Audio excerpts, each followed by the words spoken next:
It's now time for Talkin' Boxing with Billy C.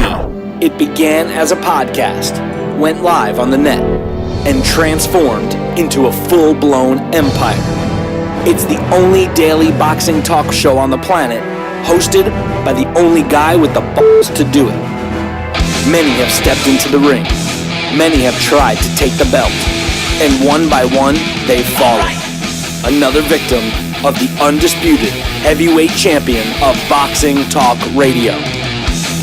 Talkin' Boxing with Billy C is on now. My style is impetuous, my defense is impregnable, and I'm just ferocious. I want your heart.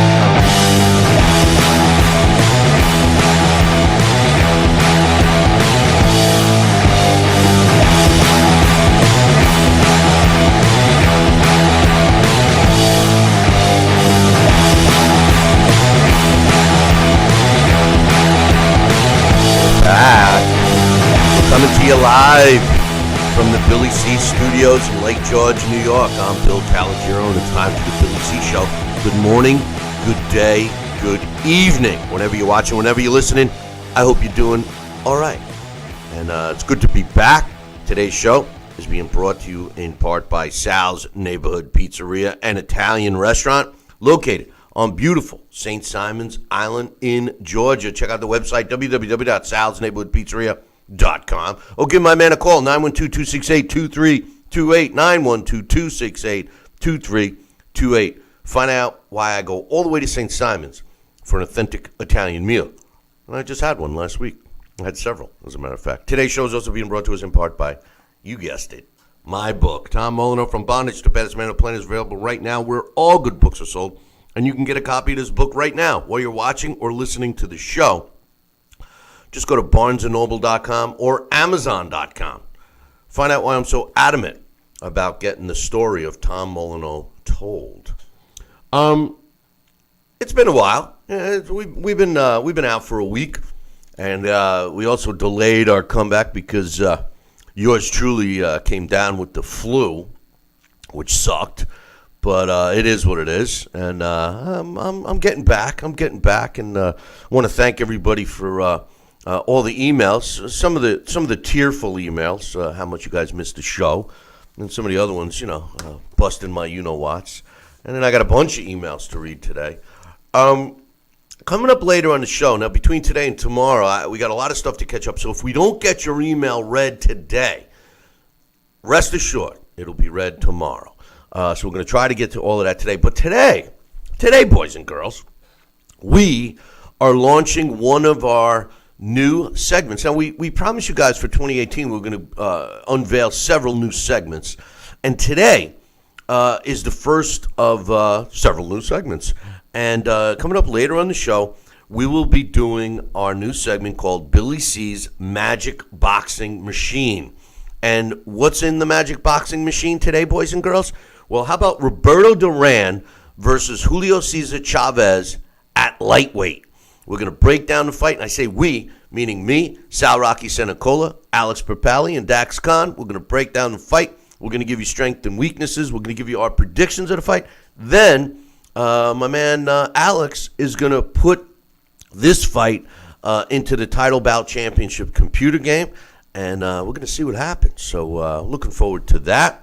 We also got, like I said, a bunch of emails to read. But the main thing that I wanted to get going today, because it was the first significant fight of 2018. Errol Spence Jr.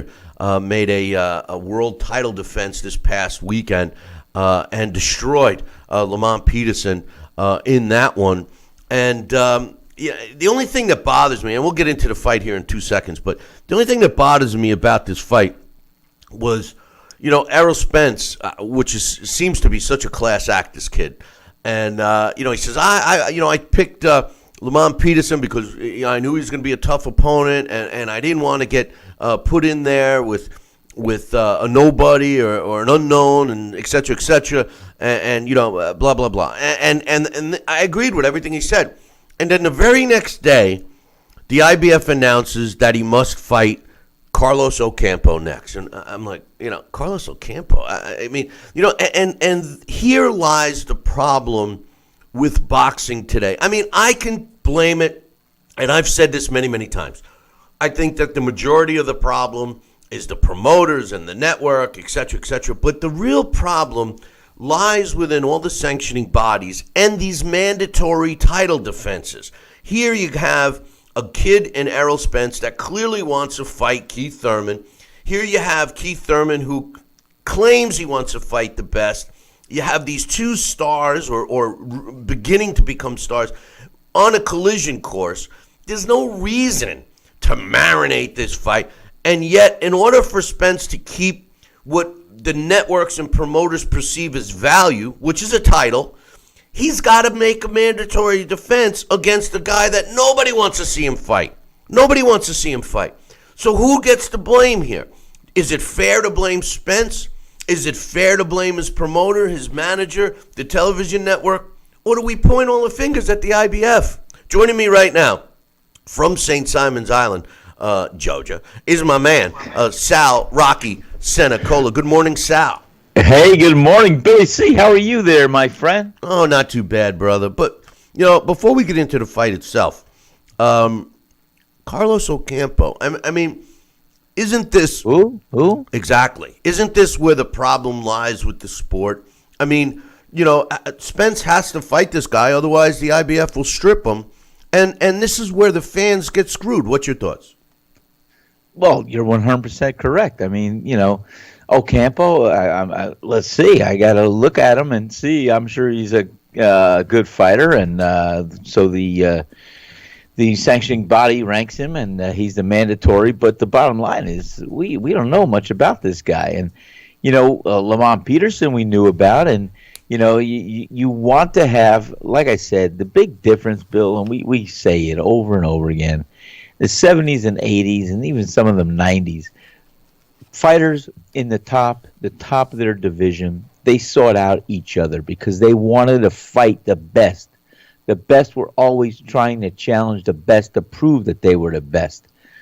It's gotten out of hand because that's not so much the case today. We have the world sanctioning bodies that want to always try to come up with who pays the most money to rank their fighter up here first and foremost, has a mandatory. I'm not saying that's always the case, but you know, hey, you know, the boxing ring is square on a lot of levels, but it's really not so square on the business end of it. So, you know, it is what it is, and unfortunately, that's what the fans are going to have to be able to endure. The fights that we do not want to see or that we don't really care or know about. And we have to wait for the ones that blossom into the fights that we look forward to, that we do know, that we have anticipation and desire to watch two top world-class fighters go at each other. It's a shame. The point is, I mean, no disrespect to Carlos Ocampo, you know, because, you know, here, this is a guy that has, you know, fought, he's maneuvered himself to a mandatory position, et cetera, et cetera.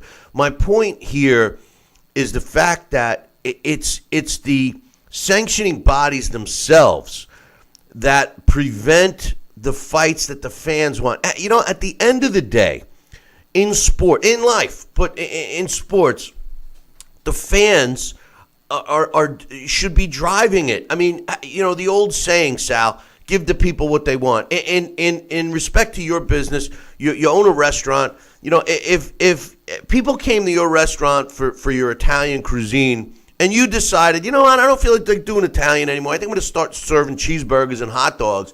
And, you know, people say, well, hey, Sal, you know, we came all the way to get your world-famous pizza, or we wanted to try your veal, or we wanted to, you know, try one of your specials, or et cetera, et cetera. You know what? I'm thinking about serving cheeseburgers and hot dogs now. You know, I mean, you wouldn't be successful. You know, I mean, the bottom line is you got to give the people what they want. And I don't understand. Every other friggin' sport tries to give the fans what they perceive as wanting, as what the fans want, except for boxing. Boxing tries to fleece and screw the fan and make the fan wait. And then we turn around and say, woe is me.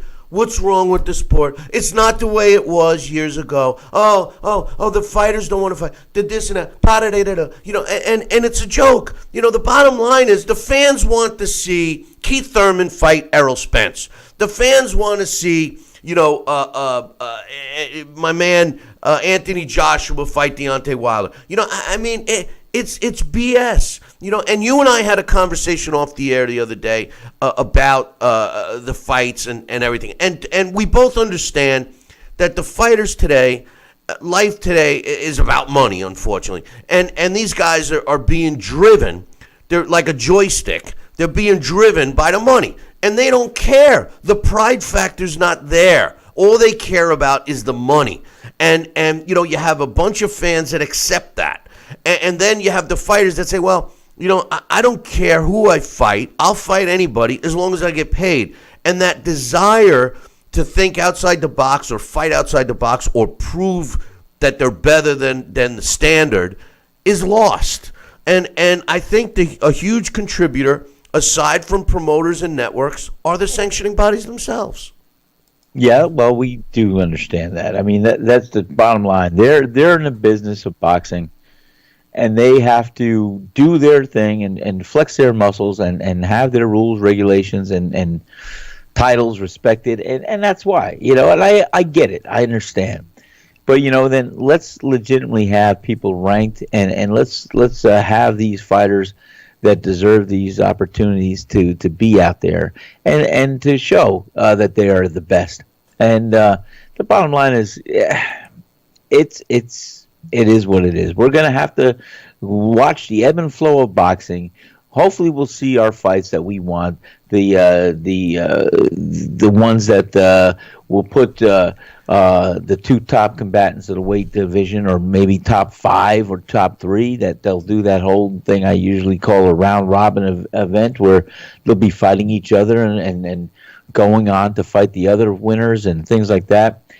But you know, they got to toss in a little bit of their sauce, their meaning, they're ranked fighters, and I understand that, and that's going to happen. It's just a shame. It's just a shame, because I agree with you. Fight fans know which fights they want to watch, and unfortunately, the sanctioning bodies shove down the throats of many the fights that they say are mandatory. Well, you know, here's the thing. Forget about ebb and flow. Forget about all of that. What you want is a constant boom, boom, boom, boom, like a fight. You know, you're in a fight and you get your jab going, and next thing you know, you're finding a home for your right hand if you're an orthodox fighter. You know, and then boom, you know, you're going bam, bam, bam, boom, boom, boom, boom. You get into a rhythm, right? Well, business is the same. You know that. You know, you get an exciting fight. So keep the rhythm going. Keep it going. Get another exciting fight. Keep those fans captivated. Keep them hooked. Don't let them get off the line. You know, if you're in fishing talk, you know, set the hook. Pull them into the boat. You know, the thing is that what they do in boxing today is they hook a fish. They hook a fan, which is, you know, fresh fish, right? They hook the fan.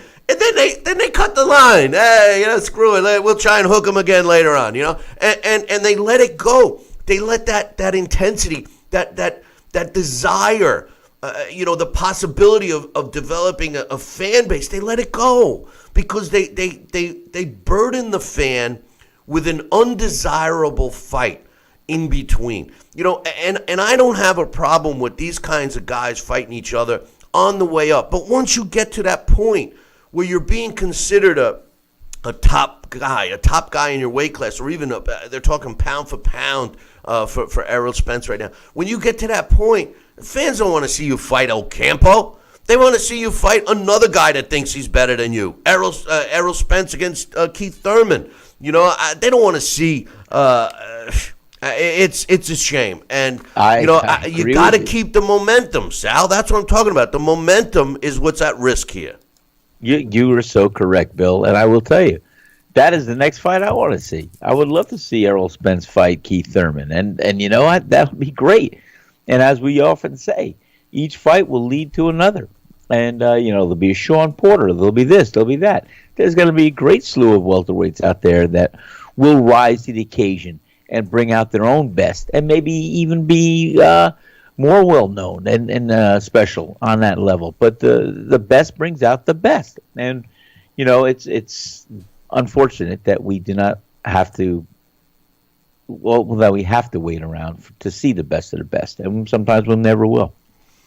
Well, the fight itself is past Saturday, and again, boys and girls, sorry we're talking about it now, but between traveling back from our great event, and by the way, another great event at the Sea Palms, Sal and I did, and I'll talk a little about the fights and stuff with our new Billy C's Magic Boxing Machine segment that we're doing, Roberto Duran against Julio Cesar Chavez, because we got to see a really early Roberto Duran fight, and man, did he look like a baby? He looked like a kid in there, But what a great time, and we are going to start talking about doing another one, but it's going to be a little different. So you guys can't miss it. We filled the room this time. And we want to make it, originally we did it a whole weekend, and that's what we're going to be shooting for again over the summer.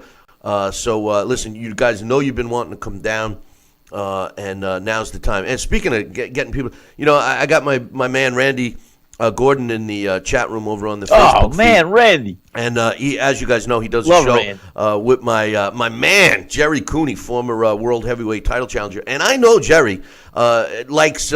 well, I know he likes a bunch of things, but I know specifically he likes to do two things: smoke a good cigar and play golf. And guess what? We could give Jerry all of that if he comes down, right? We'll get Randy and Jerry to come down next time, Sal, because that would be fun. Having those guys. In fact, the last time I saw Jerry, we were training at Gleason's Gym on 30th Street and 8th Avenue, and his trainer was Victor Valley. Yep. And same thing as Billy Costello. Billy Costello was there too, and Billy, we would spar. It was really neat. And also in that stable, I think they had, was it from Brooklyn or Staten Island? This fighter who he was known as Johnny the Heat Veterosa, and he would come in there. He was a flash in a pan. And then Billy Costello. You also had the commentator, Teddy Atlas. He was there. He was part of that whole team with Victor Valley. And Bill Costello, that whole unit there. They were always there. So I'm moving in the ring. There was a couple of rings in Gleason's Gym. And I'm shadow boxing, moving the ring, and, waiting for a sparring partner to show up. And into the ring comes Jerry Cooney, and he's like twice my size. He's more than twice your size. He's more than twice your size. He's got to be five times your size. Easy. Jerry's a monster. Come on. He starts moving and dancing, like plodding through the ring, shadow boxing, and he's giving me that evil eye, like, hey, lightweight, get the hell out of my ring. I'm like, well, is this my new spar partner? Hey, I want to give a shout out to Marlon Starling, who was with us down in St. Simons. He's also in the Facebook chat area. So my man Marlon, without Marlon, we wouldn't have had a full turnout. That's for sure. And I tell you, do the fans love hanging out with Marlon Starling or what? What it still is. I'm telling you this. I love spending time with Marlon. We enjoyed our company. We enjoyed our conversation, and the fans down here at the Sea Palms and St. Simon's Island, the fans love Marlon Starling. I think Marlon Starling was one of the best fighters of all time, and truthfully, it really pisses me off, and that's one of the main reasons I haven't gone to the International Boxing Hall of Fame the last 2 years, and one of the reasons is because I'm not going to go until Marlon gets in, because... Well, I think we should go this year. We should plan and have Marlon join us. Yeah, but Marlon... We should do a thing outside of Graziano's, and we should make a stand to see the who's there and nominate Marlon to be considered to be inducted the following year. Well, he should have already been in. He should have already been. But I'm telling you, we got to show up with Marlon Starling. We're going to have our little table out there, and we're going to do it. Watch, we're going to do it this year. We're going to make it a presence known. I'm not going to the Hall of Fame until they put him in. I'm not doing it. Well, we're going to put him in. There's no reason. There's no interest for me there anymore. It's become Ed Brophy has turned, and I probably shouldn't say, but I'm going to. Ed Brophy has turned what used to be the best event for boxing fans into basically. The way, let me tell you something. When that first started, when that Hall of Fame first started, you were able to interact. Like you'd be walking on the grounds grabbing a sausage and pepper like I used to do, like I still do when I go, and all of a sudden bump into Marlon Starling or bump into Leon Spinks, or because they were hanging out. Now, that's not what happens. If you go there and Ed Brophy, the director of the International Boxing Hall of Fame, brings the fighter in, they herd these guys in and out like cattle. They stuff them in that crappy hotel, the only one in Canastota. They herd them in inside and around. You know, they have this schedule. You know, they want to charge you to see these guys. And these guys, the whole beauty of the Hall of Fame is giving the guys the time and the access to the fans. There is nobody more approachable in sports than boxing, than boxers, former fighters. They love their fans. And in a way, True. Ed is restricting the fans from interacting. And what he's promoting are memorabilia collectors. When I witnessed a kid that's waiting online, all right, to get an autograph, and in front of him is a guy with 5 and 6 photos of the guest person that was signing. I don't even want to mention names. And he's having the guy sign them all so he can sell them. And then Ed Brophy, that's it, time's over. And the kid didn't even get the autograph. The kid, a potential future boxing fan. No, I'm sorry. I am not supporting that anymore. And it hurts me to miss it. To tell you the truth, the only time I go now is if there's a boxing event that I'm going to cover. I'll go. I'll grab a sausage and pepper. I love Carmella. I love Carmen Basilio sausage. But I'll grab a sausage and pepper at the tent, and that's it. So we could talk about, but no, until they put Marlon. Marlon should be in the Hall of Fame. I know he should. I mean, there's no ifs, ands, and buts about it, really. No, and he will be in there. I just want to see him sooner than later, and he deserves it. Yeah, he's a warrior, a great guy, and class act, and he's a tribute. He's a positive figure. He's a tribute to boxing. Hey, listen, I'm going to take a short break. When I come back, Sal and I will, and I promise, give you our thoughts. I know we went off topic here, but we will give you our thoughts on the Errol Spence Jr. demolishing Lamont Peterson coming up in about 2. Billy C. will be right back.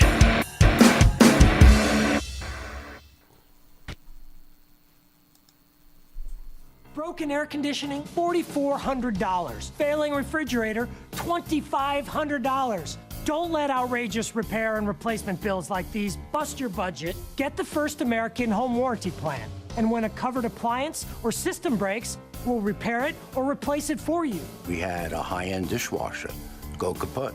They put it in a brand new dishwasher. We have plans that cover air conditioning, most appliances, plus heating, plumbing, electrical systems, and much more. Plans start as low as $25 a month. Why let a major appliance or system break down, bust your budget, or go through the hassle of finding trustworthy service people? Last year alone, we saved our customers over $120 million. Don't wait until something breaks and you're stuck with a huge bill. You save a lot of money. It's absolutely worth it. If you don't have First American Warranty, get it. Call 1-800-946-6234 for your free no-obligation quote. Looks like you're not sleeping well. How did you know? And Megan! Hey, you're that guy. The My Pillow guy. That's right, and I'm here to help you get the best sleep of your lives. Just like all of you out there, I had problems sleeping. I had tried every pillow out there and none of them worked. That's why I invented My Pillow. My patented fill adjusts to your exact individual needs and helps keep your neck aligned. My Pillow will hold its shape all night long, regardless of your sleep position, for the best sleep of your life. Call or go online to order My Pillow Premium, and Mike will give you a second pillow absolutely free. Use the promo code on your screen to get 2 My Pillows for the price of 1. Don't delay. Order now. You're sleeping better. Much better. And you're looking good. Feeling good. I knew you would. For the best night's sleep in the whole wide world, visit mypillow.com. If you or a loved one have had hernia repair surgery with mesh reinforcement and suffered infection, chronic pain, mesh migration, mesh failure, organ damage, or needed additional surgery, call the Rely On Group right now. You may be eligible to receive a cash award and compensation for your medical expenses. Your voice deserves to be heard. Call the Rely On Group to be connected with a personal injury attorney for a free consultation. Call 800-715-4869. That's 800-715-4869. Are you currently on Medicare? In other words, do you carry the red, white, and blue Medicare card? If so, are you suffering from chronic back pain? If you answered yes, you may be eligible for a pain-relieving back brace covered by Medicare at little to no cost, shipped directly to your home for free. These medical-grade back braces are ideal for lower back pain, arthritis, spinal disorders, and other chronic back problems. Will you qualify for a medical-grade back brace? Call Back Brace America at 1-800-290-8300.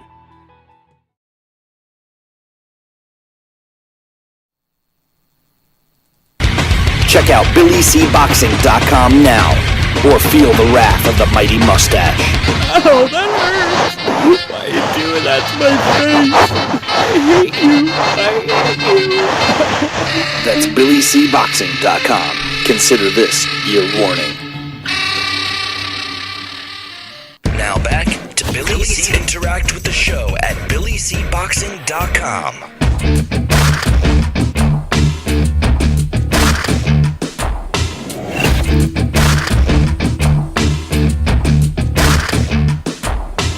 And we're back. You're watching and listening to the Billy C. Show.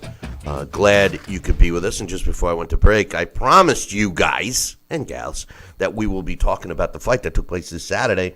And we certainly will. I'm here with my man Sal Rocky Senecola. And Errol Spence Jr. made the first defense of his IBF World Welterweight title, a successful one, out of Brooklyn. He beat Lamont Peterson. Now, Lamont Peterson, in my opinion, Lamont Peterson is a quality fighter, or at least was. For some reason, he doesn't get the respect that he deserves. But I'll tell you what, Errol Spence made him look less than ordinary on Saturday night. To be honest with you, as I watched the fight and then watched it again, I can't really find any deficiencies in Errol Spence, except for one thing. He did take some shots. At times he was open for punches. Lamont was able to land. But I don't know if he's got a granite chin. I don't know if Lamont Peterson doesn't have any snap behind his punches anymore. Or I don't know if it's just the youth factor. But not once did it seem to slow him down or even have any kind of effects on this kid. He just walked through him, and that was that. He broke down Lamont Peterson, and ultimately the fight was stopped by the start of the 8th round. And, you know, I witnessed something in that corner that I wish more corner people, you know, would do. Now, obviously, Barry Hunter is more of a father figure to Lamont Peterson, but he could see his fighter was not going to win this fight. As a matter of fact, Lamont Peterson was saying the same thing. He was saying, I can't box this guy. I mean, I got to go for the knockout, you know. And he says to him, do you want me to stop this fight? And Lamont Peterson looks at him and says, it's your call. Now, to me, that's the... He said that? Saying, I thought he said, you know me. He said, it's your call. He says, he goes, it's your call. I didn't hear that. And the truth of the matter is, when a fighter says it's your call, meaning, you know, he was okay with either decision, but when he says it's your call, that's saying, yeah, stop this fight. And Barry Hunter, he thought for a minute, and I swear to God, I could see it pained him to do it. And he just said, no, I'm stopping the fight. The fight's over, and he stopped the fight. I thought it was the right move. He saved his fighter from additional punishment. He didn't have a chance to win that fight, and I thought he did the right thing. And a lot of times, Sal, I wish more cornermen would make those tough decisions and not be so tough for their fighters while the fighter is taking a beating, because Errol Spence was just going to hurt Lamont Peterson as this fight went on. It had, by the time the 8th round was over, it was, or I should say by the start of the 8th round, but, you know, by the time the 7th round was over, there was no need to keep this fight going. Lamont Peterson wasn't going to come up with any inner strength or found energy or anything. This fight was over. I agree with the call. What was your thoughts on the fight and the performance by Errol Spence Jr.? Well, you know, I'm an Errol Spence fan, and I'll tell you what. Here's a guy. You look at Errol Spence. from the opening bell. Here's a guy who is so fundamentally sound. A great southpaw. He keeps his hands up. When he throws a punch, he returns it to the upright position. He's in perfect balance. He delivers his shot. He does a body attack. And, I couldn't give him enough accolades. I really enjoyed watching him fight. And as you suggested, yes, he totally dismantled Lamont Peterson. He broke him down. He hit him with the body shots to the side. He had that jab continually out there. First of all, to get his own range and distance, but also as a weapon to open up for that left hand to come over, and the right hook.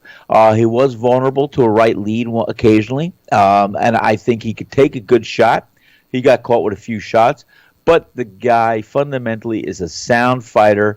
He comes in to fight. He's conditioned. I love him. I think he does all the basics correctly, and I hope to see some big things from him. I think he's got all the arsenal, and I think it's going to be a great thing to watch him mature as a good, solid welterweight. What I enjoy about Errol Spence Jr. and guys like Terrence Crawford and some of these up and coming younger fighters, they're breaking the success mold of in my opinion, one of the biggest frauds in boxing. I'm not going to mention his name, but you guys know who I'm talking about. They're willing to engage. The sweet science doesn't mean run away. The sweet science means avoid being punched, but inflict damage on your opponent. And Errol Spence and guys like I mentioned, Terrence Crawford and Keith Thurman to a degree, are willing to engage. And that is what boxing's all about. And the more I watch, as we do our new fight series that we have, Sal, and we're having the opportunity to rebroadcast some of these great fights. I see these older fighters, these older time, from previous generation fighters, and they all did that. All the great ones engaged. That's why their names are still etched in stone, because you have the memories of these guys. And Errol Spence is well on his way to have people remember him for a long time. After the fight, he says, everybody knows I've been waiting on sometimes Keith Thurman, which I really like, because I like that. He refers to himself. His nickname is One Time. He says, since I was 15-0, I've been calling this guy out, and he keeps making excuses. He says, let's get it on. I didn't know I was going to dominate Peterson like I did. I expected to get the knockout, but this was a great performance. We were facing a great fighter in Lamont Peterson, and we did well in there. I could tell Lamont was wobbling before I got him down. It was just a great feeling to put on a strong performance. The bottom line is I want Keith Thurman. He has 2 of the belts, and we both have big names. It's an easy fight to make. I want it. I love it. And the truth of the matter, and then 24 hours later, the IBF says, you got to fight Carlos Ocampo, and he was like, who's that, man? Is that a fighter? But in any event, like I said in the opening of the show, that's the problem with the sport today. The co-main event that was broadcast was Robert Easter Jr., and I got news for you. I thought Robert Easter lost this fight. I think that Javier Fortuna won the fight. He was a busier fighter. He was landing the harder punches. The way the judges scored it, 114-115 to Robert Easter Jr. The same score to Fortuna. And then the plant judge had it 115-112 for Robert Easter Jr. To give him the majority decision win, or split decision win, I should say. I think Fortuna got robbed in this fight. Robbery is a tough word, but I think he won the fight. I'm okay with 114-115. I even think, it was a big. I think the 115-112 score the other way. Fortuna landed the harder punches, was more active, had more energy. Easter would look like he was half dead every time he went back to his corner. The guy just doesn't know how to utilize his height and reach. I think this is a great example, Sal, of when fighters are so overprotected, they're not given an opportunity to develop, and that's what we have in this new crop of fighters. We have athletically talented fighters that have just not been given the opportunity to get better at their craft of boxing because they're coddled. And Javier Fortuna was a kind of a guy that Robert Easter should have had no problem with, and instead Fortuna was the one that got robbed, and most of the people in the Barclays Center on Saturday night agreed, because every time Easter tried to talk when he was being interviewed, he was getting booed. What was your thoughts on that fight? Yes, I agree with you, and I only saw some highlights of that fight. I missed most of it, but I will tell you this: I think that what you say is so right. You got to engage in the trenches, and when you're trying to look like you just want to avoid a punch and everything else, and not engage and not be in the range enough to punch back, yeah, you're going to have your fans a little bit suspicious and a little bit questioning about what you're doing in the ring there. So yeah. Yeah, I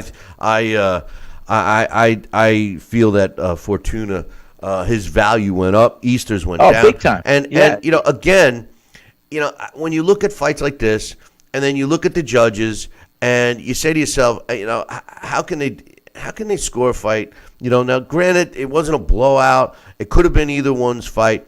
But I always think of this: when you look at the fighters at the end of the fight, and you have a close fight, and one guy's all puffed up, beaten up, and everything else, and the other guy doesn't seem to have a scratch on him, and then the decision goes to the beat up, puffed up guy, you got to say to yourself, how did he get all puffed up? Obviously some punches were landed. If I know we talk about the scoring criteria, et cetera, but at the end of the day, if we land the same amount of punches, and mine are harder than yours, and we land the same amount, I should be winning the rounds. And by the way, the broadcasting, I can't. No, everybody knows I can't stand that Mario Ronaldo. Talk about it. But he was yelling and screaming, and the worst thing was, I don't know if you caught this, but they were talking about the punch stats, and you know how they talk about the punch stats as if they're true data when it's really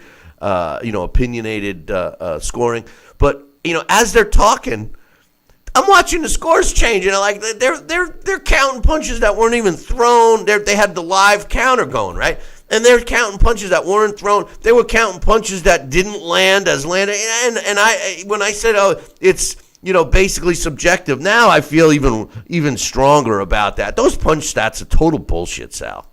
Oh, I forget about it. You're so correct. I think that it's used as a barometer or measurement, but I'll tell you, it's still subject to human error, and it's also opinion.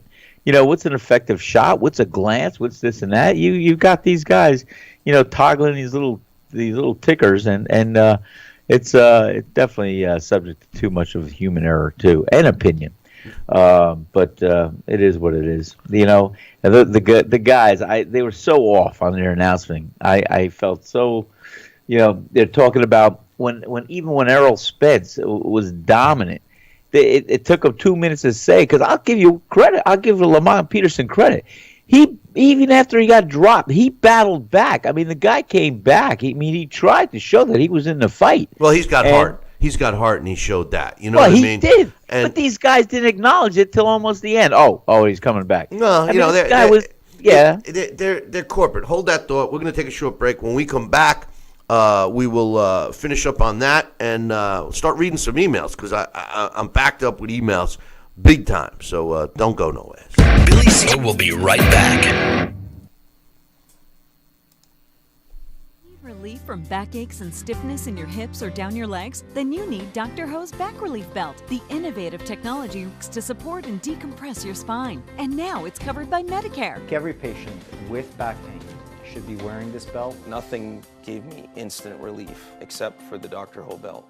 Feel good while standing, walking, driving, doing housework, and while laying down. And now Dr. Ho's patented belt is available at our best price ever. It's even covered by Medicare. Order now and get the easy-to-use hand pump and back rehabilitation DVD free. Similar belts can cost you almost $1,000, but my belts won't cost you $500, not $300, not even $200. I will give you my special TV price. And remember, Dr. Ho's belt is covered by Medicare. If you know a friend or family member that suffers with pain, get them my system today. Help them live with less pain, be more active, and get back to doing the things they love. Give them the gift of health. This is important news for women using birth control medications and devices. If you or a loved one have been diagnosed with a pseudotumor after using one of these birth control drugs or devices, you may be eligible for a cash award and medical expenses. Contact the law firm of Davis & Crump right now if you or a loved one have used one of these birth control medications or devices and were diagnosed with a pseudotumor to see if you are eligible for a cash award and medical expenses. Call now. Operators are standing by.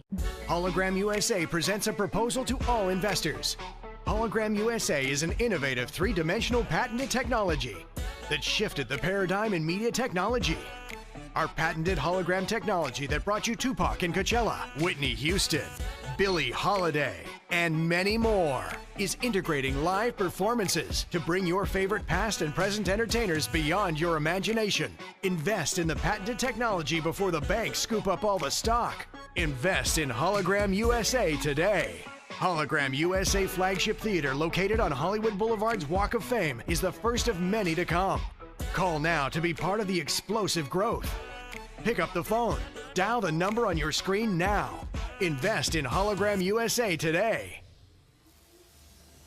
Call the number on your screen right now to learn about this investment opportunity. Call 800-624-1673. 800-624-1673.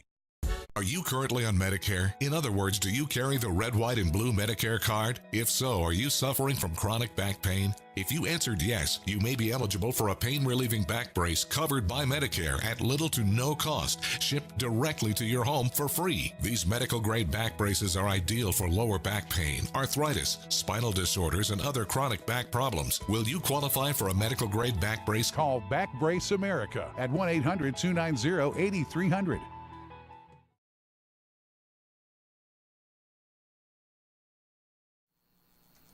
Now back to Talkin' Boxing with Billy C., the only radio host man enough to take a punch from Mike Tyson. Wait a minute, man. Hold on there. Jeremy, man, I need you to take this one, all right? Wait, what? No way. I can't do this. Need I remind you I'm Billy C., damn it? Now put on that mustache and get in there. Hey, look at me. I'm Billy C. Crap.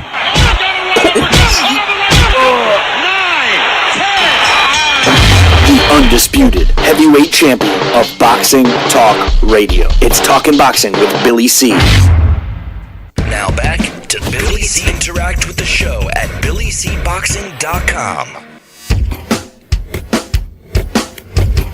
And we're back. You're watching and listening to the Billy C. Show. Glad you could be with us today. And we got some emails to read, Sal. And before we do, I just want to point out, I get criticized. Oh, yeah, I do. Believe it or not, I get criticized. But, Anthony Joshua is the face of boxing right now. Make no mistake, he is. And if you don't believe it, or you don't want to believe it, or you don't think that he can beat every heavyweight out there, or maybe he can, maybe he can't, but at least he's willing to try, consider this. They sold over 70,000 tickets already for his fight with Joseph Parker that's taking place on March 31st. As a matter of fact, they're opening up, I think Monday, they're going to be selling some more just to accommodate the demand for it. Who else can sell 70,000 tickets for a live gate performance? The pig of boxing was a great pay-per-view draw, but he couldn't sell 70,000 live tickets, I'll tell you that right now. So 70,000 already. And here's a guy that's what's he done? What's he done, Sal? He's done. It was 90,000 for Klitschko. He fights his last fight against the Slug pretty much, and I think they had 70,000 there. He's fighting Joseph Parker for another 70,000. Plus, they'll be selling more. He's going to get tons of pay-per-view on that fight. I mean, if anybody's out there that doesn't think that he's the face of boxing, I don't know what to tell him. What do you think? Well, I mean, it's right there. It's black and white proof. I mean, he's a big draw. He's a big attraction, and people love to watch him fight. He does a great job in the ring, and his fans are supportive of him, and they're going to come and watch him fight live. And I think it's a great tribute to him, and I think it's a great statement that you said, because he resembles or replicates and is a great example of the face of the heavyweight division. And I do not disagree with you either. Let's get some emails out the way. Remember, boys and girls, we've got our new segment, Billy C's Magic Boxing Machine. And this first episode, Roberto Duran against Julio Cesar Chavez at lightweight, coming up at the next break. So Sal and myself and Alex Papali and Dax Khan will all be talking together about the dream matchup between Roberto Duran and Julio Cesar Chavez at lightweight. It gives me chills. I wish they could have fought. You know, the thing is, they could have fought, but not at lightweight. Duran was already past that. But anyway, we'll talk about that later. Our first email, and again, we have a bunch of emails. So if I don't read yours today, I promise it'll be read by tomorrow. This first one is from Jesse. He says, hey, Billy C. and Sal, I like the performance by Spence. He showed technique, patience, combos, and footwork. Are you surprised the TV ratings were so low? Supposedly 637,000. I just heard IBF ordered Carlos Ocampo versus Spence. He should be very active this year, even though he is with the PBC. I would like him to fight Porter, Panamarov, or Adrian Granados next.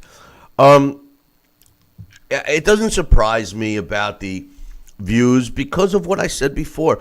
You know, if you want to increase the viewership, you take a fight and a performance like Errol Spence did, and you keep going up.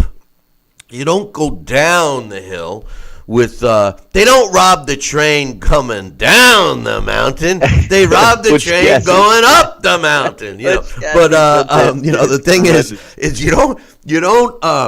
you don't expect to increase ratings when you have them fight a guy like Lamont, Peterson, and then you follow it out with Carlos Ocampo. I mean, listen, they shoot themselves in the foot. It's stupidity, and the reason is because they don't know boxing.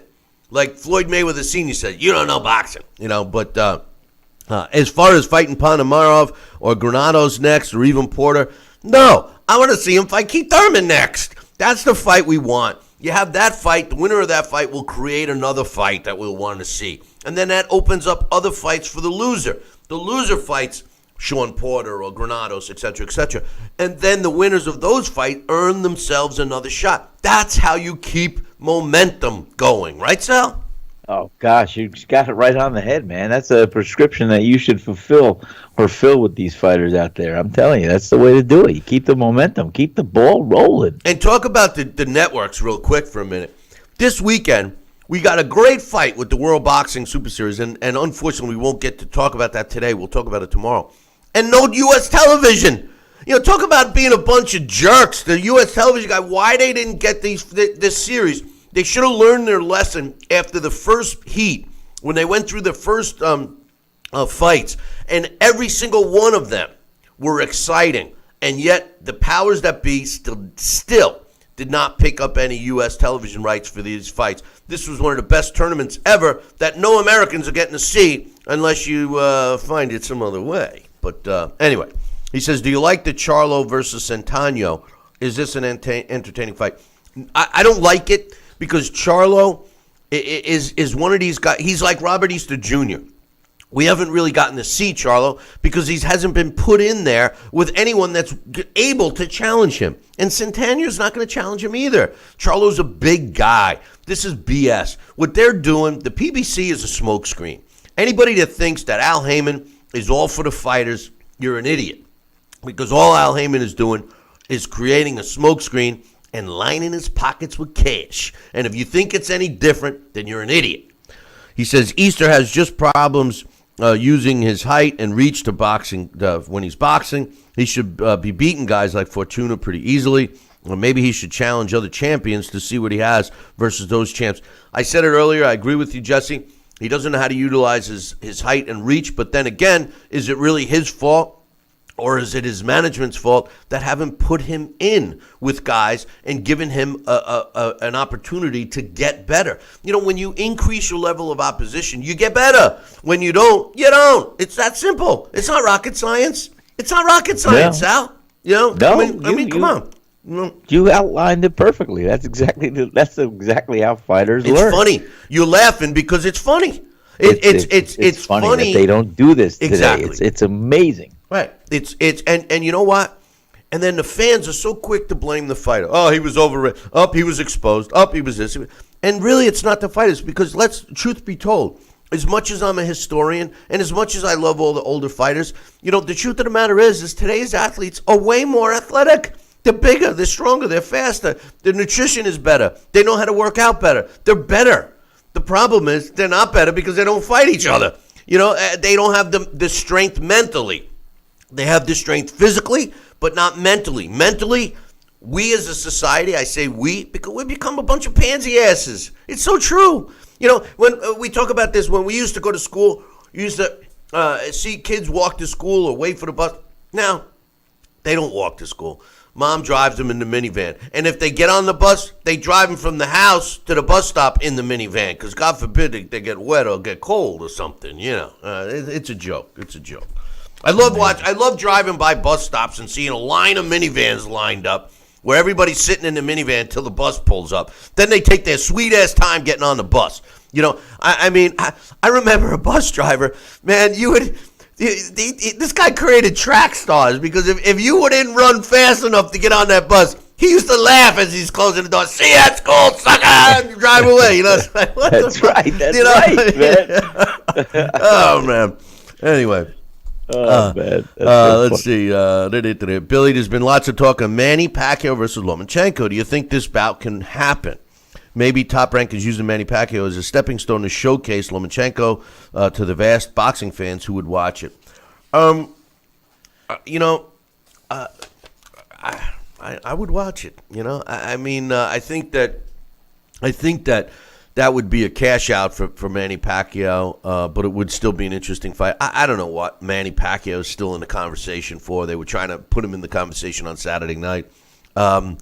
He's got other things. He's got nothing else to prove. He couldn't beat Jeff Horn. No disrespect to Jeff Horn, but if you can't beat Jeff Horn, if you're Manny Pacquiao and you can't beat Jeff Horn, it's over. We'll learn a little bit later. Julio Cesar Chavez, with his great career, his last fight he couldn't continue against Grover Wiley. That's when you know your career is over. When you get put in with somebody that should have been an easy fight while you're thinking about what you're going to do after the fight while you're pummeling this guy, and next thing you know you lose. That's when you look in the mirror and say, I'm finished. And Manny Pacquiao should have already looked at himself in the mirror after the Jeff Horn fight. And again, no disrespect to Jeff Horn, because he's an exciting fighter, and I hope he does get better. I think his style is just what it is. I think Jeff Horn is what he is. But Manny Pacquiao, there's no need for him to continue fighting. At least that's my opinion, Sal. That's my opinion as well, too. I tell you, especially if he didn't get that rematch with Jeff Horn right away, there's no need for him to continue fighting. And I think he could be so much more productive in what his heart leads, as far as getting involved with politics. And I think that that's a whole nother life for him. And, he could always show up at the big fights and always be treated like a superstar that he has been in boxing. But, to see him just become fodder for these young bucks coming up or something else is not the way I think that Manny Pacquiao should be remembered, and that what he would even like to be. And he's always going to be a fighter. You always have that in your heart. But I think it's time that he really looks in the mirror and says, "Hey, I got to go do other things." Well, maybe he's a fodder now, but in his younger days, he was a mutter. But anyway, this next one's from my man. Thanks for the email, Jess. This next one is from my man Matt from Buffalo. He says, hey, Billy C., I hope you and the gang had a great time in Georgia this past week. We did, thank you. Wish you were there. You should have come down. He says, I'm sure the weather was better than up here. It was, and every day it got better and better. He says, I was fortunate enough to witness the truth in action this past weekend. Spence put on quite a boxing clinic. He worked the body, applied constant pressure, and broke down Peterson in effective fashion. I was very impressed at the consistency of his work rate. After 7 rounds, the pressure was a constant barrage, and he still looked as if he had just walked into the arena. I noticed that, too. The guy wasn't even tired. He wasn't sweating, nothing. No. He says, Spence, oh God, this is my new favorite guy, Matt Quinn. He says Spence is the anti-Mayweather to me. He is, and I said that before. Any true great fighter that is on his way to being great or trying to establish his greatness engages, and they're exciting. They make you remember things, just like my man Matt has described. When you think of Floyd, you don't think of nothing except money. You don't think of nothing except beating up women or pimply-faced security guards. The guy's anyway. He's a sorry excuse for your human being, Mayweather. But Errol Spence, gotta love him. Anti-Mayweather. I agree with Matt here. He says instead of a shoulder roll snoozer, he provides a brutal Duran barrage to the body. Spence's only weakness so far has been his limited activity under the Heyman PBC label. An elite fighter should be fighting at least 3 times a year from both an athletic as well as promotional standpoint. I can only hope that Spence gets 3 fights this year. With that being said, I had a few quick items I was hoping you and Sal could weigh in on. Why can't the PBC and Al Heyman make a star or give their type fighters dates? Bob Arum and Eddie Hearn would never squander prime fighters with 1 date a year. The top stars of PBC also have not generated the buzz of their counterparts in other promotions. Do you think Al Heyman would allow Thurman to duck Spence? Or if not, when should we expect to see that fight? Okay, well, let me answer the first thing. I think the main issue here with Al Heyman and the PBC is that it failed. And Al Heyman was stuck with contracts with fighters. And the only networks that he works with now are networks that are paying him. And the only one willing to do it, because he must be servicing somebody as part of the probably Steven Espinosa, because he looks like a freaky dude. And the truth of the matter is that he can only put so many fights on in one night. And, he's the guy's a scam. Al Heyman was a smokescreen. He didn't spend a nickel of his money. He took all that money from investors and spent it. And yes, the fighters made some money. But talk to some of these guys that have been on the shelf. Talk to some of these guys that got sucked in and have not fought. There's guys that Al Heyman signed that never fought. So it's a joke. And I am a little surprised that Errol Spence signed with him, but it is what it is. But Bob Arum, and Eddie Hearn, listen, right now, Eddie Hearn is probably the best promoter out there. And what makes the British boxing scene so much better than the U.S. boxing scene is that they're willing to fight each other. And they've proven that it does not affect the value of the fighters. I mean, Sal, that's the biggest gripe I have with fighters in the U.S. Here we have this collection of great talented fighters, and they don't want to fight each other. And they use well, it's up to my management, as the excuse. And you know as well as anybody else, if you wanted to fight me and my manager and your manager couldn't agree on a price, there would be a time where you would call up your guy and say, I don't care. I want to kick his butt. Make the fight. I mean, is that true or what? You are 100% correct. That's the bottom line. Fighters want to fight each other, it'll happen. And they'll call each other out, and they'll learn how to work on a contract, and that's part of the fight. And you know what? They'll take their frustrations out, and they'll have their meeting in the ring, and that's it. All said and done. Matt's next question is: do you think Al Heyman will allow Thurman to duck Spence, or if not, when should we expect to see that fight?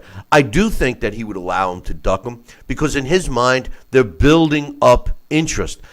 Where I think, just like he failed with his blueprint of success when he flooded the market 2 years ago with his series on TV, what happens when you let these fights marinate too much is you have fans that say, forget it. I want to see Spence against Thurman. I don't want to see Spence against Ocampo. I don't want to see Thurman against Joe Schmo. I want to see these guys fight each other. Forget it. And they start doing other things. They get wrapped up in life. Maybe they start, they go fishing, they go hunting, they watch different sports. And then all of a sudden, they may catch the fight, a year later, they're finally fighting now. And then they say to themselves, this is why I don't follow the sport. I talk to people all the time, and that's what I hear. That's why. This is the exact reason I don't follow the sport anymore. And it's a joke. They're shooting themselves in the foot. These guys they don't give a crap about the sport of boxing. Al Heyman doesn't give a crap about the sport of boxing or his fighters. All he gives a crap about is money. And the fighters don't even care about boxing anymore. They just care about money. You know, I'm not going to knock a guy for trying to make the money, but the truth of the matter is if you know, let me ask you, do you think that there's any NFL players, and I'm not even into the NFL anymore, but do you think that there's any NFL players that aren't into football? I mean, do you think that there's guys that are playing the sport of football or baseball or basketball or hockey that aren't into the sport? I mean, I would find, if somebody told me that Tom Brady actually didn't like playing football, or baseball players, Aaron Judge doesn't like to play baseball, I would laugh. I mean, give me a break. If they don't like it, geez, what do they like? But yet in boxing, that's the case. You know how many boxers I talk to that say they don't even follow the sport? It's a joke, Sal. It's a different world today, pal. Like I said, it's when we fought, we knew every top fighter in every weight class, and we bumped elbows with them. We did this, we did that, and it was a lifestyle. It was what was in front of us, and that's what we continually wanted to learn, continually wanted to improve, and we continually wanted to prove that we were the best. And that's the incentive. I mean, that was it. Matt's last question here is who would you take now in a Spence versus Terrence Crawford fight? He says, I will state right now that I would take Spence over Thurman without a question, but this matchup is much more intriguing to me. Wow. I love Terrence Crawford. That's a 50-50 fight. See, here lies another problem, Sal. You got the promoter conflict. You got Bob Arum with Terrence Crawford. You got PBC and Al Heyman with Errol Spence. So that fight is harder to make, which is complete BS. Lou Duva and Don King hated each other. But when the fight was time to make a fight, they got along to make the fights. That's the difference with promoters today. Spence against Crawford, I don't know. That's a 50-50 fight, but I'm with Matt. I agree that I think Errol Spence takes out Keith Thurman. Keith Thurman has proved to me that he's not all that. He's not. He's become a plethora of excuses. But Errol Spence against Crawford, who would you take? I think I would take Errol Spence. I think Crawford is very good, but I think what I love is Errol Spence's display of his being methodical. We haven't seen the extent of what he can do boxing and having to cut off the ring because he hasn't had an opponent like a Terrence Crawford thus far. But I think there's more to him than what we just saw the other night. And I think, like I said, the best fighters will bring the best out of each other. And but I think Errol Spence, fundamentally, I think he's solid. I think Terrence Crawford is solid. It would be a great fight. But I would have to go with Errol Spence. It would be a great fight because both of these guys are what we're talking about. They're willing to engage. They're both young, both in their prime. Errol Spence a little bigger, you would think. But then again, Terrence Crawford has made it pretty well known that he's was having trouble with the 140 and feels very comfortable. We'll see, because Terrence Crawford has yet to step in the ring at 147. So we'll see what happens. One last email, then we're going to take a break and launch our new segment, Billy C's Magic Boxing Machine. So in this last one is for Joel, from Joel. He says, hey, Billy C and Sal, welcome back. It wasn't fun without you guys for a week. I was curious what you guys thought of Errol Spence's performance Saturday, and did you feel Lamont Peterson was the right opponent for Spence? I feel that fighting Peterson was a step sideways for Spence in his progression in the sport of boxing. I would love to see him face a Danny Garcia, Thurman, or even Terrence Crawford next. What's your Sal's thoughts? Well, I thought Lamont was a good opponent for him right now. I think we got to see that he's totally ready, and I think that the demand now is right there, right in front of us. for a potential showdown with either of those fighters, Keith Thurman or Terrence Crawford. So I think it was the right move to fight Peterson. He proved to me that he belongs, and all the hype that we've been talking about Errol Spence, he backed it up, and he took care of Lamont Peterson the way he should have. He didn't let him last or hang around for the whole fight, et cetera, et cetera. No, I thought it was a good move. What do you think? I think exactly what you just stated. I think it was a good move. I think it was a good statement, a good test, and like I said, I think Errol Spence is going to be around for quite a while. He's a solid fighter, and I look forward to seeing him every time he goes out now. I'm a fan. Joel says, I wasn't sure if you guys were aware, but Zab Judah's fighting this weekend in Calgary. He's fighting on Fight TV, which we have our show is on Fight TV as well. He says the fight's taking place in Calgary. It's his first fight in over a year. Zab is 40 now, and I feel he's fighting simply for a paycheck. The guy he's fighting isn't anyone of note, and I expect him to cruise to a decision victory. I'm sure it's a big deal to the fans in Calgary to have Zab Judah fighting in their backyard. What do you feel on this situation? Well, listen, in today's world of boxing, Joel, what happens is these guys fight nobodies, like Zab Judah fighting the nobody in Calgary. He gets a couple of bucks. He gets a W. And then next thing you know, he's going to be a mandatory title challenger and gets one more big payday. That's the way it works. It sucks, but that's the way it works. Because guys like Zab Judah are promoters' dreams, because people they know the name, and they'll try and put a fight in front of us like that rather than give us Keith Thurman against Errol Spence, or Errol Spence against Crawford, or Crawford against Thurman. So instead, we got to deal with that, and that's the problems. What do you think, Sal?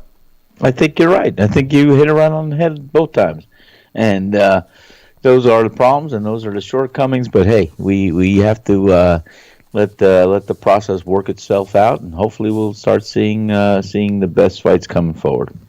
Listen, we're going to take a short break, and when we come back, we're going to be launching our new segment, and we're looking forward to this. It's called Billy C's Magic Boxing Machine, and we will tell you guys all about that.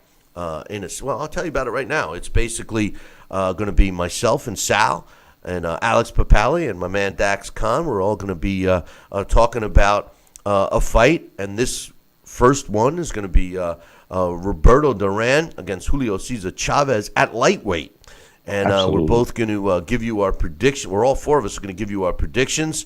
We're going to break down the fight. And then my man Alex is going to put it into the title bout game and tell us who won, because none of us know. He's going to do it live on the show. So don't go anywhere. That's what we're going to be doing. All of that in about 2. Billy C will be right back. Part of the Billy C Boxing Network.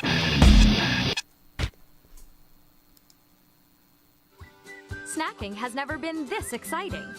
At Graze.com, we combine wholesome ingredients with the flavors we all love to create over 100 exciting snacks, like these. We'd love to send you a Graze sampler box for free. Just go to Graze.com, enter the code ENJOY36, and we'll mail your free box to your home or office. Join thousands of Grazers already in love with our exciting snacks. So come to Graze.com for your first box free. Looks like you're not sleeping well. How did you know? And Megan! Hey, you're that guy. The My Pillow guy. That's right, and I'm here to help you get the best sleep of your lives. Just like all of you out there, I had problems sleeping. I had tried every pillow out there and none of them worked. That's why I invented My Pillow. My patented fill adjusts to your exact individual needs and helps keep your neck aligned. My Pillow will hold its shape all night long, regardless of your sleep position, for the best sleep of your life. Call or go online to order My Pillow Premium, and Mike will give you a second pillow absolutely free. Use the promo code on your screen to get 2 My Pillows for the price of 1. Don't delay. Order now. You're sleeping better. Much better. And you're looking good. Feeling good. I knew you would. For the best night's sleep in the whole wide world, visit mypillow.com. Hologram USA presents a proposal to all investors. Hologram USA is an innovative 3-dimensional patented technology that shifted the paradigm in media technology.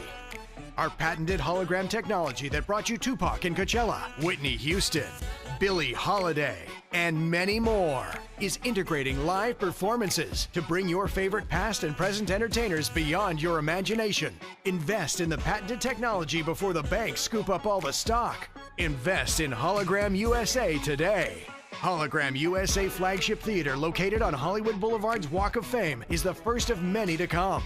Call now to be part of the explosive growth. Pick up the phone. Dial the number on your screen now. Invest in Hologram USA today.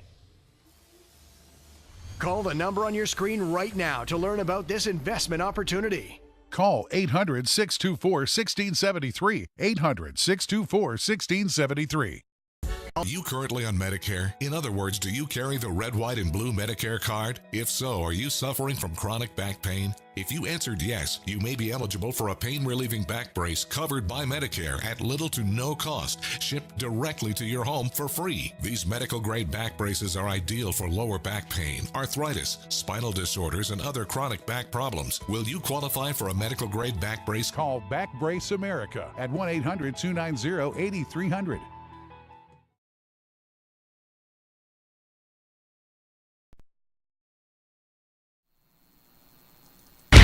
Check out BillyCBoxing.com now, or feel the wrath of the mighty mustache.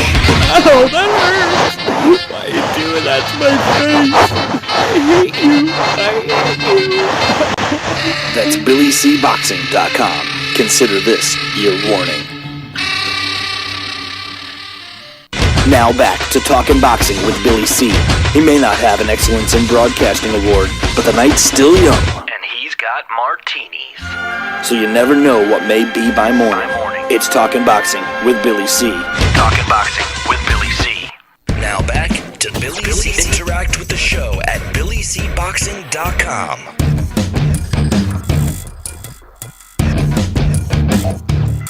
And we're back. You're watching and listening to the Billy C. Show.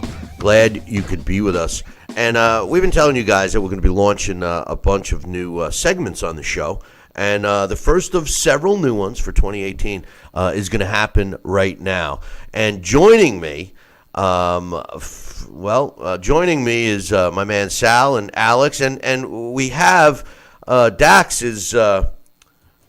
we don't have your video, Dax, but we got your image up there, and that's cool for today. But all three of these guys are on the line at the same time with myself, and we're going to be launching our new series, Billy C's Magic Boxing Machine. Roberto Duran against Julio Cesar Chavez. This fight at lightweight. And before we get going here, guys, I'm real excited about this segment. I think we're going to have a lot of fun with it. And I just want to make sure, Alex. You haven't cheated because it's up to you, right? You haven't looked at the results. You're going to run them live, right? Yes, I will run I'll run the simulation live. Okay.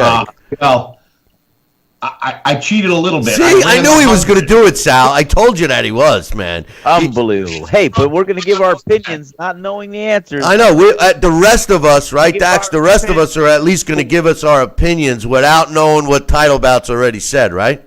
I only reason I did it is of the fear of computer glitch. Oh, I see. Is that okay? Hey, listen, guys, make sure you have your pencils ready because if Alex predicts exactly what happens, we're gonna have to make some modifications to this. But anyway, for this segment, what we're going to do is I'm just going to give you guys a little a brief description of these two fighters. First and foremost, Julio Cesar Chavez, former world junior lightweight, and junior welterweight champion. He also challenged for the world welterweight title. He had a career record of 107 wins, 86 by knockout. He only lost 6 times, and 4 of those were really in the latter part of his career.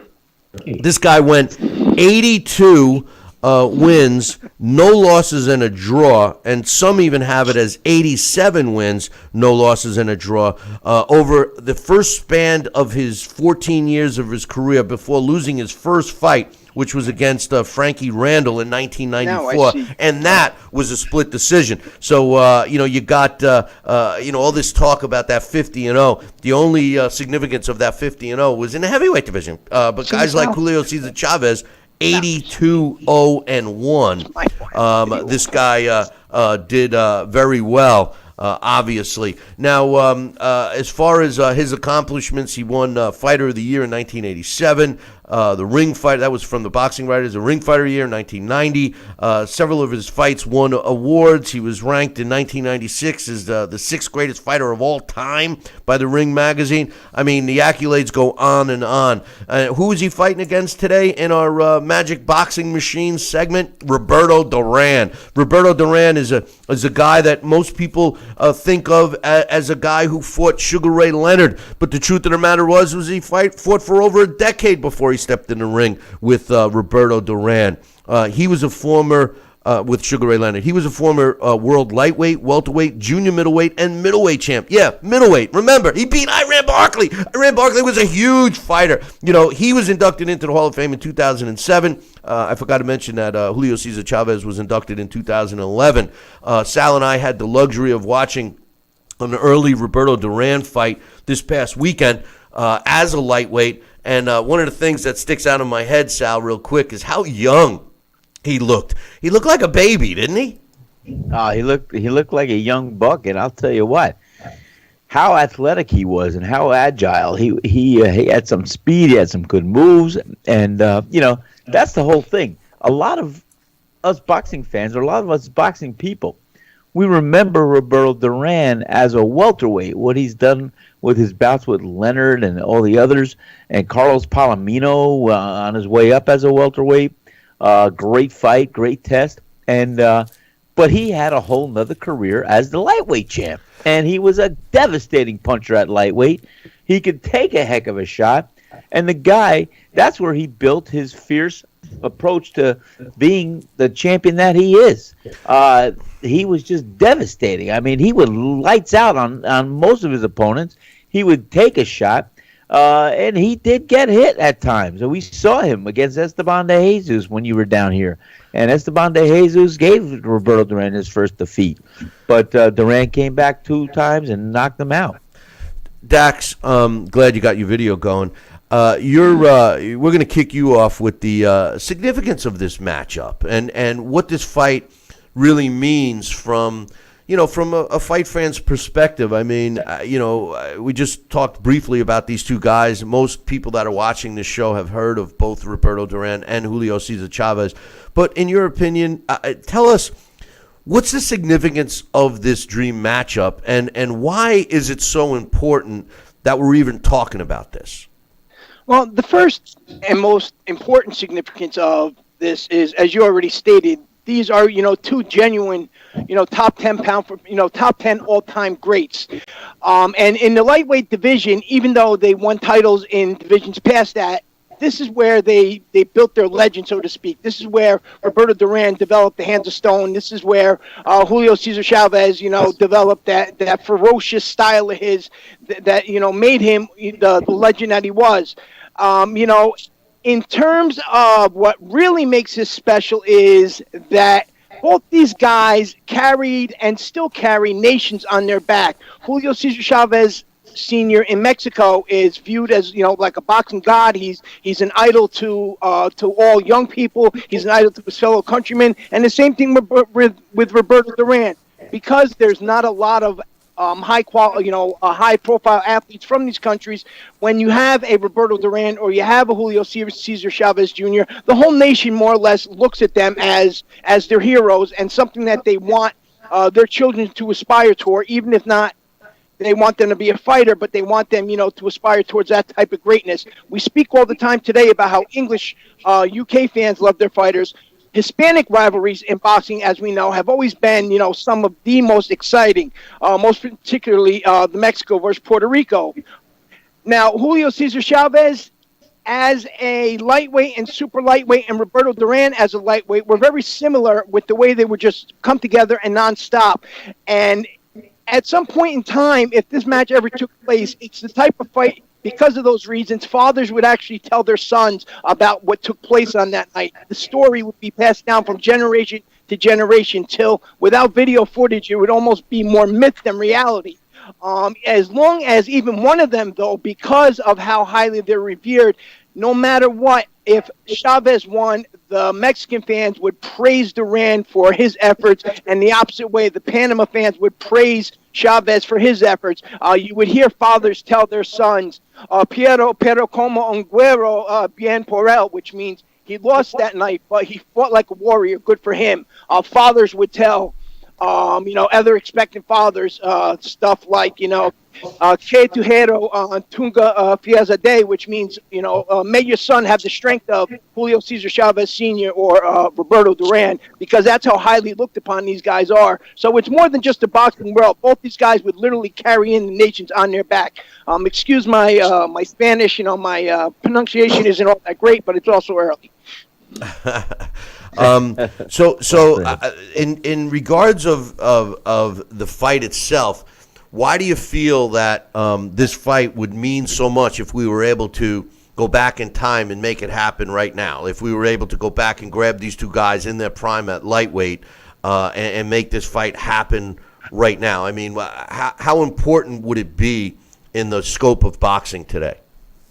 For those exact same reasons, because, like I stated, because they're two genuine top pound-for-pound fighters of all time, not just their era, of all time, and because that they literally carry the nations of their, they both carry the respective countries of Mexico and Panama on their backs, and that's what would make this such a special fight, due to the fact that the era that they fought in didn't so much have the type of promotion that we have today. But if that fight did kind of take place, it would have also set the bar for these other new sensational fighters from these countries to aspire towards. They would actually have something or somebody to model themselves after. As of right now, both these guys, due to the fact they came from past eras, are actually more myth than reality for the newer fans, as we know. Hey, Alex and Dax, do me a favor. Just make sure you don't have a external speaker going. I'm hearing some sound in the background. I know Sal's is set, unless he changed it. But Sal, the strength and weaknesses of these two guys going into this dream matchup. First, give us Chavez. What would be his strength and weakness going against Duran, and then follow that with Duran's strength and weakness against Chavez?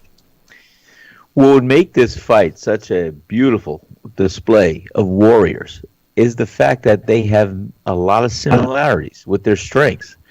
You have Julio Cesar Chavez, who was just coming forward, marching forward, trying to break down his opponent, wading through and avoiding some punches, but willing to take a shot to land one of his own. He had a great chin. He had a great solid punch, and he was willing to exchange. And he would break your opponent down. He'd push him back. He'd be a relentless warrior. And, some of the things that he may have had a little trouble with from time to time, but he'd still figure it out, was fighters that might move a little bit side to side, but he would cut the ring off. That's why these guys were so successful. They were seasoned pros. They learned how to fight different styles. And there were very few flaws or weaknesses that we could find in their arsenal, as a lightweight especially. And but like I said, he was a punching machine. He would be a relentless attacker. He would throw combinations, and they would land. And some of his weaknesses, again, if he got in a ring, he was in a ring with a Pernell Whitaker or with a Meldrick Taylor, he still beat them. And it was a very controversial win he had against Meldrick Taylor, when Meldrick Taylor was kind of outboxing him here and there, but ultimately his punch caught up and landed with Meldrick. And Richard Steele, the referee, had the stoppage of the fight. It was controversial at that end, but still, it did count as a win, and it was a whole thing. Julio Cesar Chavez Sr. was a warrior, and there were very, very few fighters at the lightweight division that could withstand a full fight lasting to the very end with Julio Cesar Chavez Sr. Alex, we're going to start with you first. I didn't go on to Duran as much, but Duran was the same way. Go ahead. Alex, we'll start with you first. What's your thoughts? Is my mic working? Yeah, we're hearing everything, Alex. You're hearing everything, all right? But especially the tapping. And by the way, the camera's on too. No, when you would tap. Testing, is this on? Is this on? Yeah, we got it. We saw. I'm having we saw it. with We saw it and heard it. Yeah, we got it. Everything good. It was some feedback. Anyway, we'll work on this later. But the truth of the matter is this. What's your thoughts? How do you see this fight going? What's your prediction of this fight? And then you're going to go and run the sim. But how do you see the fight going? Give us your breakdown and prediction of a matchup between Chavez and Duran at lightweight. Well, I think, just to echo what everybody said, the significance of it is really big because these guys are such warriors, and they both had such tremendously dedicated fan bases, and of course, because their styles in the ring were such gladiators, and they were both merciless fighters. It's what you imagine a fighter to be. At lightweight, I mean, I think the Duran who beat Kenny Buchanan was a tremendous boxer, as well as, in terms of skills, as well as being absolutely bloodthirsty and merciless. And I think that, that's kind of what you want in a fighter. That is one of my favorite fights. It's of Duran. My favorite Duran fights are the brawl in Montreal and that win over Buchanan. And even that win over Buchanan is controversial. That's the thing about boxing for me, is that, controversy comes with it. And I think that, of course, if you watch the fight, it looks very likely that Duran won the title on a low blow. And the brawl in Montreal, he, beat up a superior boxer. He drew him in and made him fight. Both guys, and Chavez, in his defense, I think, looking at this on paper, if you think about it, though, one of our measures we always do for the Blast from the Past, Bill, is what's their record against Hall of Famers. And, Duran does a little better. Although both of them, most of the Hall of Famers they fought, they lost to. Chavez doesn't do as well, because if you think about it, he has the 2 losses to De La Hoya, he has the loss to Pernell Whitaker, he has the loss to Kostya Tszyu. Those are some of the Hall of Famers that he fought. I think those might be the only Hall of Famers he fought. So, but of course, Chavez was absolutely amazing. I mean, my favorite Chavez fights, of course, are Meldrick Taylor, which is one of the best fights of my lifetime, and Rosario. He really destroyed Rosario. He was like a force of nature, like just the tide, the way there was no stopping him. That fight started. Rosario came out of his corner. He got driven into a neutral corner, and that's where the fight stayed, in the neutral corner.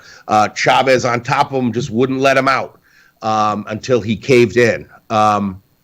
So yeah, it's it's, what do they call it? It's an unstoppable force versus an immovable object. Who wins? What's your prediction? I got to go with Duran. I think Duran has more skill at the end of the day. But I think the thing about it is that Duran, if you catch him, Duran has shown that there's times that you could sort of break his concentration a little. I think that's what happened in the No Mas fight, of course, which is, the biggest, pock mark on his career. Sal, your thoughts? Yes. Who's going to win the fight? My thoughts going in, as all being equal, it wouldn't be equal. I think Roberto Duran, in my opinion, and I think pound for pound, he was one of the very greatest lightweights ever to step into the ring.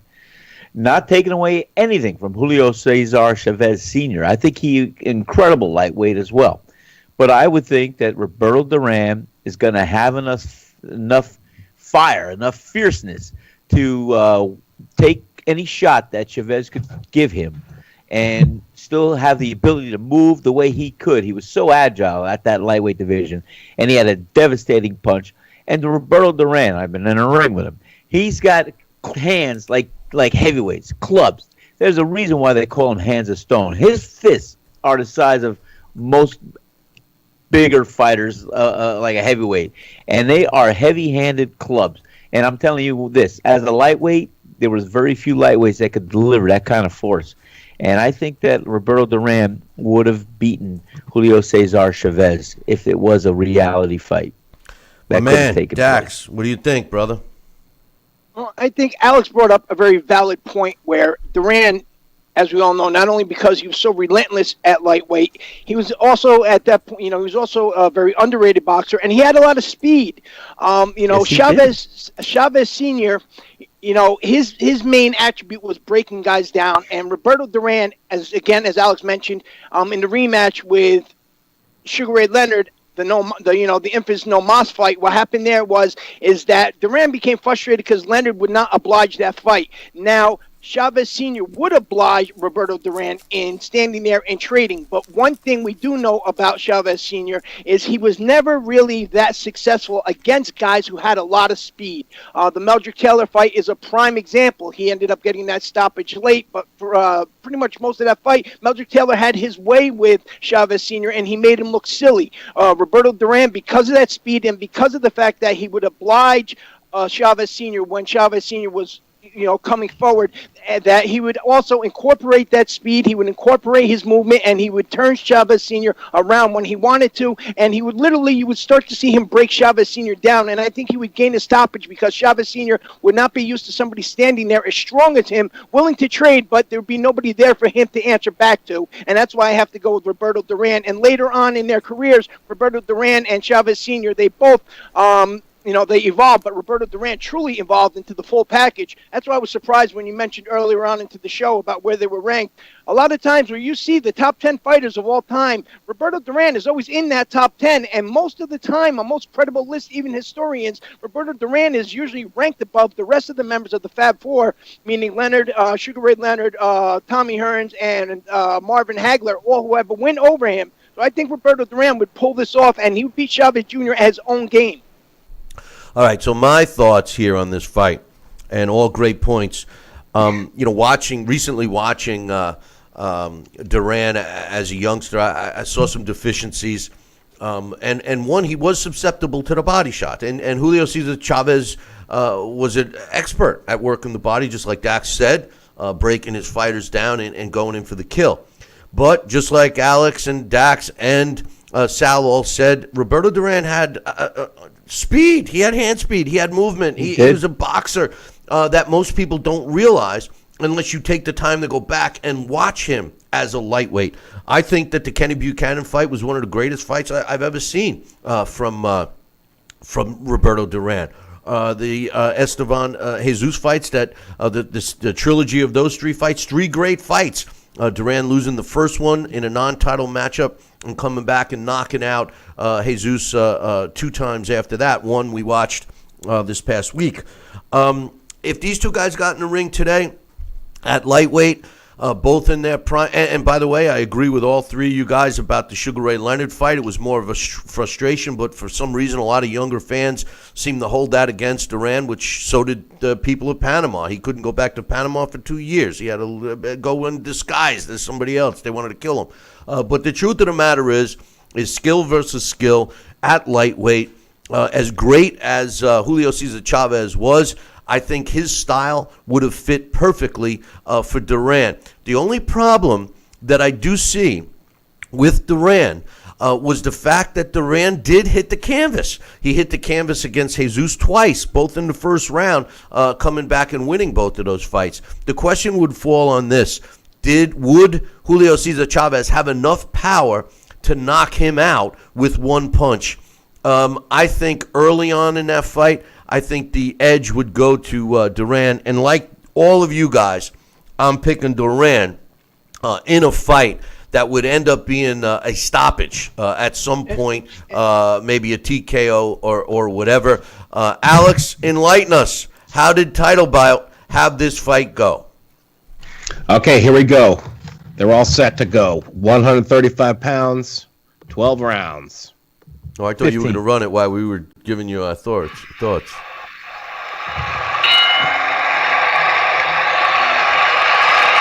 All right.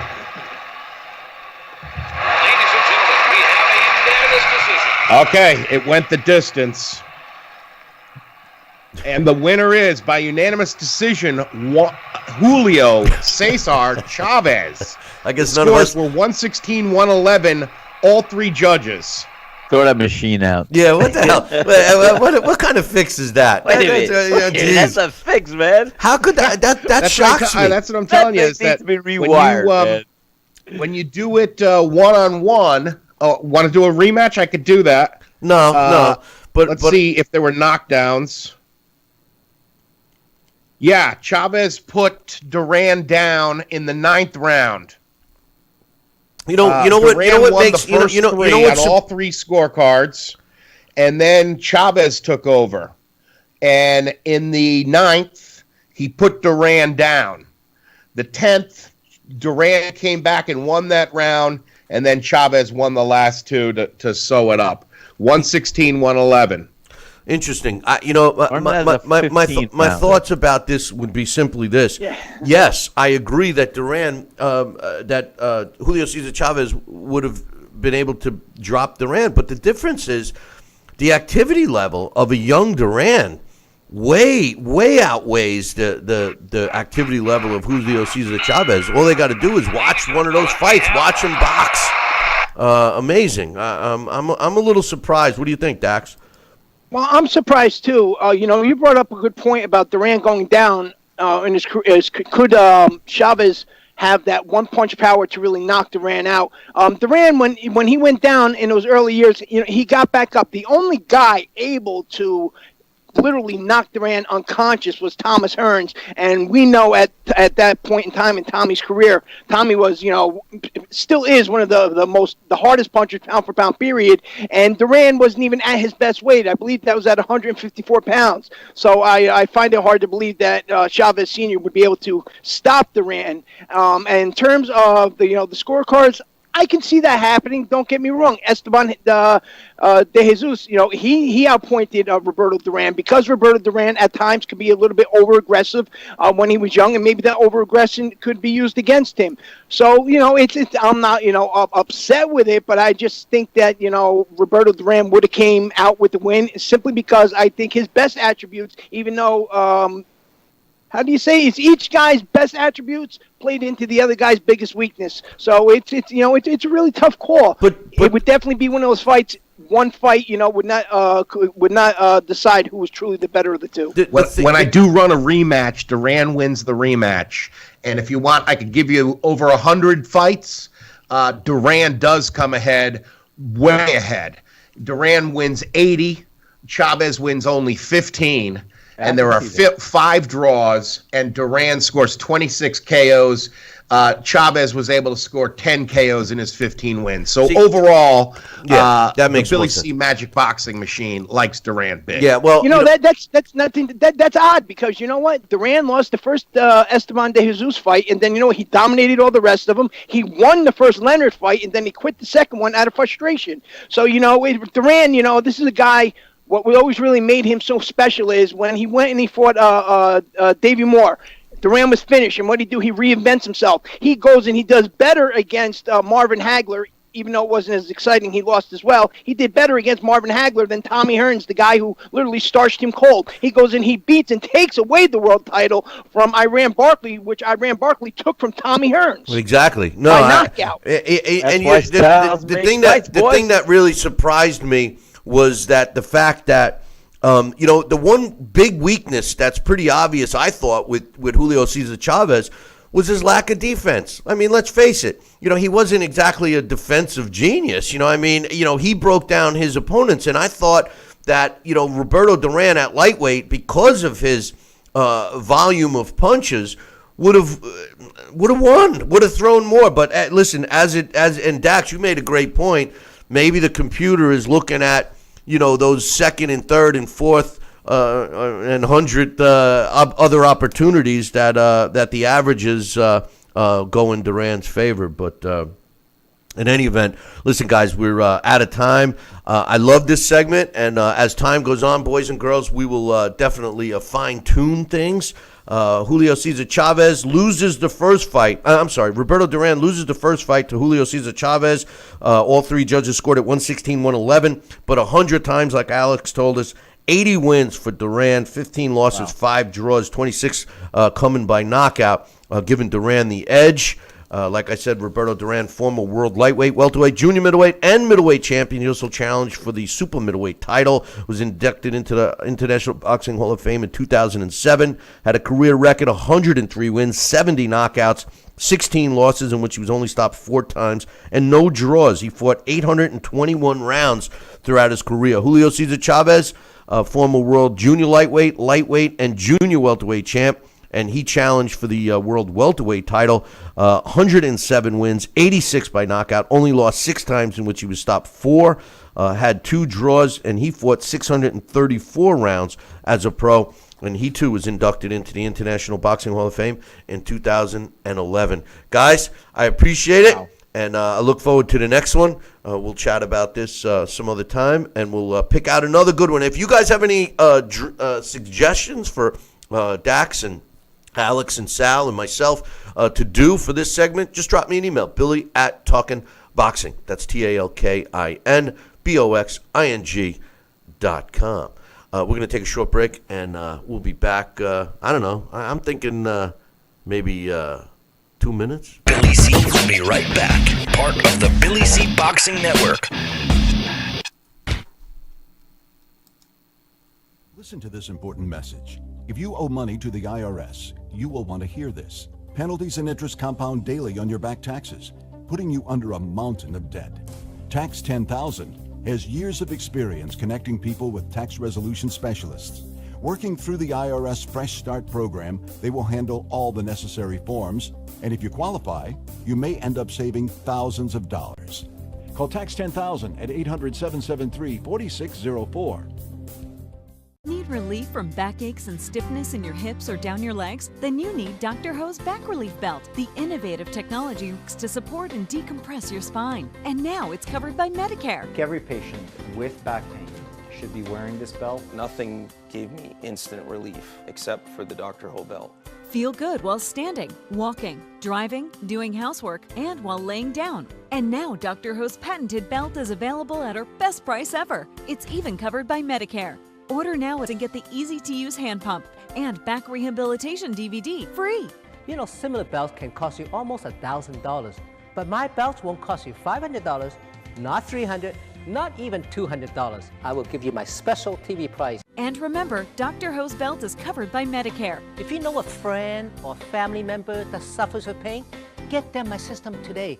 Help them live with less pain, be more active, and get back to doing the things they love. Give them the gift of health.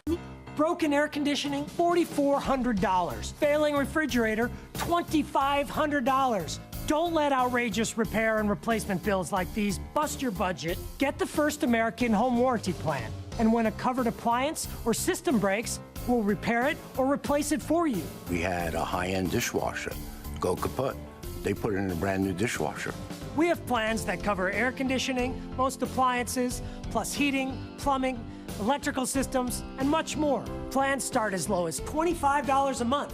Why let a major appliance or system break down, bust your budget, or go through the hassle of finding trustworthy service people? Last year alone, we saved our customers over $120 million. Don't wait until something breaks and you're stuck with a huge bill. You save a lot of money. It's absolutely worth it. If you don't have First American Warranty, get it. Call 1-800-946-6234 for your free no-obligation quote. Are you currently on Medicare? In other words, do you carry the red, white, and blue Medicare card? If so, are you suffering from chronic back pain? If you answered yes, you may be eligible for a pain-relieving back brace covered by Medicare at little to no cost, shipped directly to your home for free. These medical-grade back braces are ideal for lower back pain, arthritis, spinal disorders, and other chronic back problems. Will you qualify for a medical-grade back brace? Call Back Brace America at 1-800-290-8300.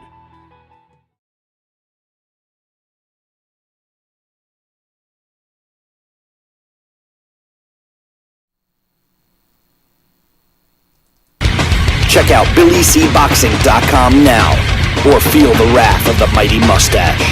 Oh, that hurts. Why are you doing that to my face? I hate you. That's BillyCBoxing.com. Consider this your warning.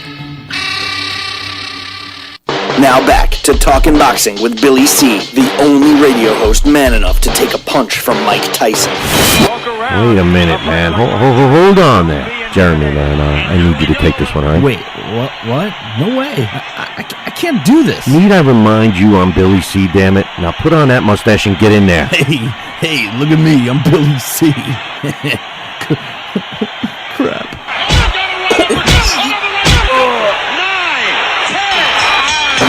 The undisputed heavyweight champion of Boxing Talk Radio. It's Talkin' Boxing with Billy C. Now back to Billy C. Interact with the show at BillyCBoxing.com.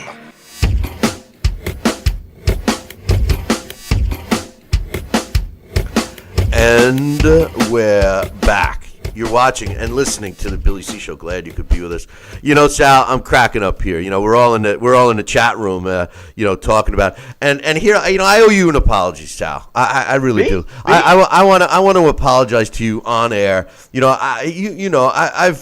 I've been a little mean about you and picking on you about your technical inabilities and stuff. But here I'm looking at all this stuff. Dax is like, I couldn't hit the right video button, and Alex is going, I was trying my external speakers. I'm going, yeah, that's why we were hearing it.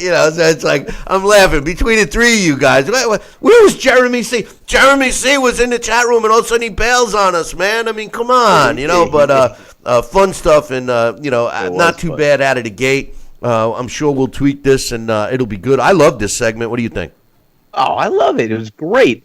And, looking back, I could see, Duran, if he did have a defeat, he learned. Duran was one of those fighters. He learned. He learned how to overcome a deficit or what he took from a fight, and he applied it in his next fight. And so if Esteban de Jesus beat him for the one time, then Duran came back in two consecutive fights and knocked him out.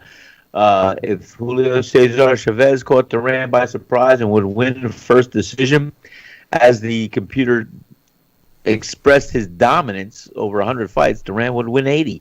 And that's pretty much how I would see that going at that whole fight scenario. And again, this brings us back to one of the issues we're always talking about. In the boxing world today, they don't give the fighters a chance to get in the ring again. It's fight them once and that's it.